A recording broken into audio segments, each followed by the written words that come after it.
GameStop's running its big buy two get one free sale on video games that are pre-owned. This happens once or twice a year, sometimes 3 times. It doesn't matter because this sale is massive and a lot of people like to take part in this sale. In today's video, guys, I'm going to go over the pros and cons to buy two get one free video games that are used at GameStop. Let's get started. What is going on, guys? Jim here with a video today, and before we get started with today's video, guys, I just want to let you know that this is a sale that doesn't happen very often. And if you look at last year and the year before, I think one of the years, it did have buy two get one free on brand new games. That was so much better. I do not like buying used games in general, so that is probably just my opinion, obviously, with that one. But let me know if you guys agree with that. The buy two get one free with the new games is better. But there are some pros and there are some cons, in my personal opinion, to the buy two get one free thing that they do with games, the GameStop formula. Irony formula!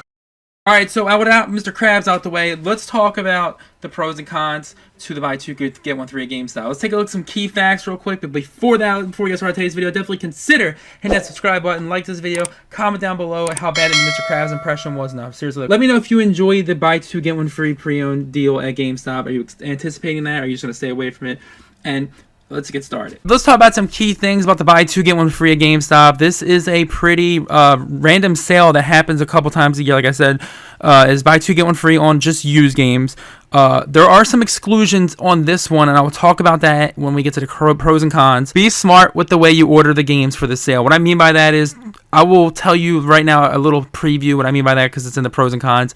Make sure you price your games accordingly by the price that they're in stacks. What I mean is, don't buy a $10 game and two $50 games. It will definitely mess up your profit or mess up getting a great game for you that could have been much more of a good game. Like, seriously, just got it. It's very confusing, but we'll get into that.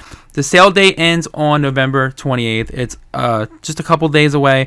I just want to get this video out there as quick as possible. So let's talk about the pros and cons. Pro number one, if you're looking for PS4 and Xbox One games, you're in luck. This sale can really help you find games that are older. What I mean by that is, you're not going to find a Black Friday deal on Deadpool for the PS4. Just an example. I know that game's physics are like from the 1960s. It's so broken. But if you can't find that new, obviously this buy two get one free sale will have that for you if Deadpool's there. But for real, when you get your Black Friday 2022 shopping done and you're looking for some older games and you're like, I can't find this game on the Black Friday list. I'll give you an example, the Kingdom Hearts collection. If you're trying to play the Kingdom Hearts games, fabulous games. I grew up with them. They're like the best. It's my favorite thing. You'll see on this channel eventually. I really love Kingdom Hearts, and if you want to get that, there's no Black Friday deal besides Melody and Memory, so you're probably going to get that used, and obviously it's going to save you money because it's buy two get one free. You get a game for free. So pretty much, if you're looking for buy two get one free, you're looking for older games on PS4 and Xbox One that you can't find on Black Friday deals to pretty much finish your shopping list and get the games you've been looking for. If you're looking for like the older Sniper Elite games like 4 or 3, if you're looking for maybe Ukulele or any other older games, you're not going to find that on Black Friday brand new. You might even find those games brand new at all. So this is your best bet, getting those used games to finish off your shopping list. Alright guys, pro number 2, going in store is honestly your best bet. And pretty much what I mean by that is, do not go online. I'll talk about that when it comes to that part in the con section.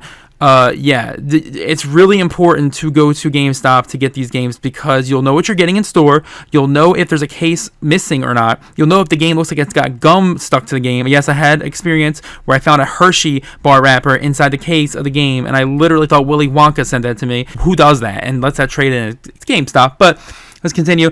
Keep in mind, some GameStops that will give you empty cases. Like I said, last cases. This is the worst thing GameStop does as well. If you are buying used games and they have the last case on the shelf, they'll give you a blank case. I do not like that. You should get the last case on the shelf because you're buying the game. That makes no sense. So yes, go in the store. Will help you make sure you get a case, like I said. So pretty much what I'm saying is, you're pretty much going to get like the artwork for the case. You're going to get the booklet, the manual if it's in there. You can see if the condition's good. You can also make sure there's no Hershey wrappers, like I said. That wasn't even a joke. I know I'm joking on some of the stuff, but that was definitely not a joke.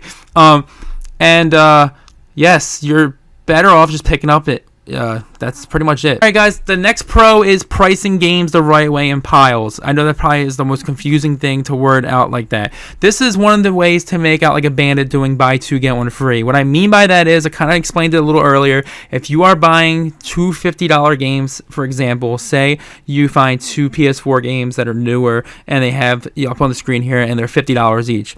Do not pick a $10 game. Do not pick a $20 game. Do not pick a $30 game. $40, I understand, because you're still in that price range. But it's up to you. If you can find a game that's like 20 or 30 that you really, really want and you don't want anything else, that makes sense. But try to find a game in that price range. Take your time, because GameStop will either help you make sure you get the best deal for the buy two get one free. You can find a GameStop staff member that will just literally try to make you pick out a free game that's cheap. I've seen it all. I've seen it both ways. Make sure you price your games accordingly to the price of what you're choosing to get in the first place. So, for example, three $50 games, three $40 games, three $20 games, three $10 games, and pretty much make sure in the same range so you get the best out of your money. And the last pro is you're getting free games. Yes, you're pretty much getting free games, and that's pretty much all I can say about this. You're getting free games. You're literally getting free games. It's like, just make sure these cons I'm about to talk to you will not ruin this for you, because there is a lot of cons to this buy two get one free in my personal opinion. But like I said, this is just my personal opinion. I want to make sure you guys get the best out of the buy two get one free you possibly can. There's good things about it and there's bad things about it. We're about to shift gears to the cons. Con number one, this is a huge issue. GameStop is running its buy two get one free sale with no Series X, PS5, or Switch games. So if you are looking for Luigi's Mansion 3, Fire Emblem 3 Houses, if you're looking for God of War Ragnarok somehow and find that, or if you're looking for Halo Infinite, you're not going to be able to get those games because those are all next generation games. Now, if there is a PS4 version of God of War or Xbox One version of Halo, if they have that, then yeah, it counts, but you're not getting the best out of this. They're keeping that away. This is a deal breaker, in my opinion, because Switch being the main route I would go, since the discs aren't there, they're cartridges, and I don't mind with cartridges. The discs, they tend to get messy and tend to get a lot of fingerprints, and I've seen some horror stories. I've had look like a tire mark on one of the discs when I had funny enough, it was a racing game, so maybe the person was so mad they took their car and ran it over, but no. But seriously, there's too many horror stories when it comes to used games, when it comes to discs. If you were wondering if this counted for Switch games and PS5 and Xbox Series X, definitely not. If you're upset that there's no PS5, Switch, or Xbox Series X games, this is definitely going to be something to stay away from in general. This is pretty silly considering GameStop runs their used game sales and gets the money from the used games versus not the new games, and they're not including new generation games. That's pretty odd. Let me know in the comment section below what you guys think about the non-inclusion of the PS5 and Series X and Switch games. It's pretty upsetting. Con number two, ordering games from online. Okay, this is what I call a 50-50 chance on complete. What I mean by that is you're ordering games from this buy two get one free promotion online. You don't know if there's going to be a case, a booklet. You don't know if the disc's going to come missing. You don't know anything about that because it's random. It's random. I lean more towards if it's older, it's going to have no case. Or if it's a cartridge type game like a Switch game or a 3DS game, it's going to have no actual case, because people do carry them in little pouch things and stuff like that. It's understandable, but the newer games, they could be missing the discs or the cases and stuff. I just know a lot of people would probably agree with me and say that they want the game to be complete and know what they're getting in the store versus online, where it could literally just come in any kind of way. It's just it's random. It's a possibility that seems to hurt the value of the game also, because it's just annoying not to see a game on the shelf with artwork on it. It's just blank, and yeah, that's number two. Remember, many GameStop policies ago, we had a little something called a 10% off used game thing that was here for the longest time. What happened? Well, GameStop just took it away from the pro members, and given in replacement is a $5 rewards every month off any type of product. It could be a game, a Pokemon card pack, or anything. This, honestly, really threw me off when it came to used games. Now, this is good if you don't care about used games, or if you want to go to GameStop a lot and just use the $5 each month.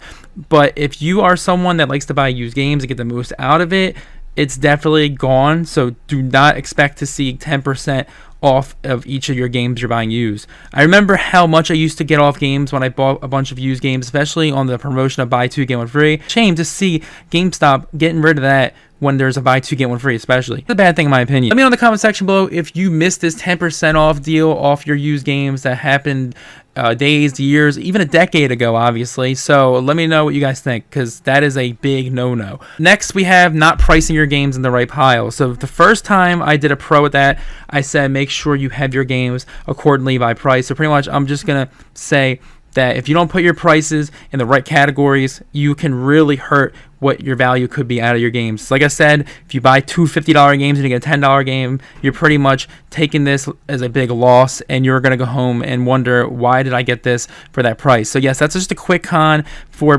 talking about the opposite, which was pretty much pricing your games the right way. Not pricing your games in the right piles can pretty much contribute to a really big profit loss, or even a loss on what you could have gotten out of the games. Number 5, returns are a freaking nightmare. Returns are a nightmare, as I was just saying. Say you don't like the game, or it's scratched, or it's just plain out stuck with chewing gum. You're pretty much out of luck. Let me tell you why.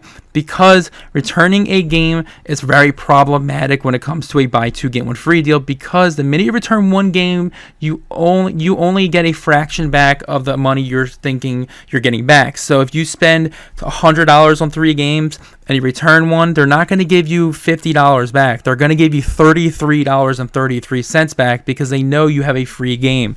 Also, it's really especially bad with the free game, because if your free game's the one that doesn't work, or if you don't like, you actually are returning a game that's free. You're not going to get any money back for that. But there are some GameStop employees that will actually let you pick a game at the same price range, so make sure you ask about that if you are doing this sale. And the last con, yes, there's a lot more cons than pros, as you can see. This one's a really big one. The new price is lower than the used price. This is one that drives me up a wall. As you can see here, Elden Ring is used for $49.99, $50. And the new price is actually cheaper for $35. You're talking a $15 difference for a new versus used game, but it's the opposite way with it, because now the new version is cheaper than the used version. You're technically losing money because you're buying the game used over the new version, which you can save money in general. So if you're doing a buy two get one free, please watch out for the used copy being more than the new copy. It should be the other way around, where the new copy is more than the used copy. For example, the new version should be the $35 and the used version should be in the $20 range. So that is something you should watch out for. So if you see a new game for the price lower than the actual used game, tread carefully with that, because you could lose a lot on your profit of your buy two get one free. Alright guys, that's it for today's video. I hope this in-depth analysis of the buy two get one free used game pros and cons, or do's and don'ts, really helped you guys out today. I wasn't trying to bash GameStop too much by the cons, but those are cons, and they do sometimes overpower the pros. So if you are someone who doesn't mind the Xbox Series X or PS5 or Switch games, and you're looking for PS4, Xbox One games, or you're just looking for some of the older games, like I said, sale also really can be good if you price the games accordingly, but the $50 range and $30 range, and make sure you got them all in piles, because that can really help you make profit and get the games that you are trying to pay and not make a loss out of. There are cons that you're ordering online and you can't find out what you're getting a case or not, or if it's complete. You're also in the range of it could be scratched. You also have to worry about the return policy of the buy two get one free games. That really is horrible. And if you're really looking for a Series X, PS5, or Switch game, this is definitely not the deal for you. Stay away from this deal if that's what you're after. Also, there are so many games on sale for Black Friday that are so cheap right now, and the used prices are so above the actual retail price of it right now. Definitely consider hitting that subscribe button, like this video, comment down below if you are someone that likes to GameStop buy two get one free on used games, or you're someone like me who leans more towards the newer games because of those cons that really outweigh the pros. Like I said, it's just personal opinion. Hope this video helped. Stay awesome, stay positive, most of all stay safe, and guess what guys, there is another video coming soon. Peace out guys.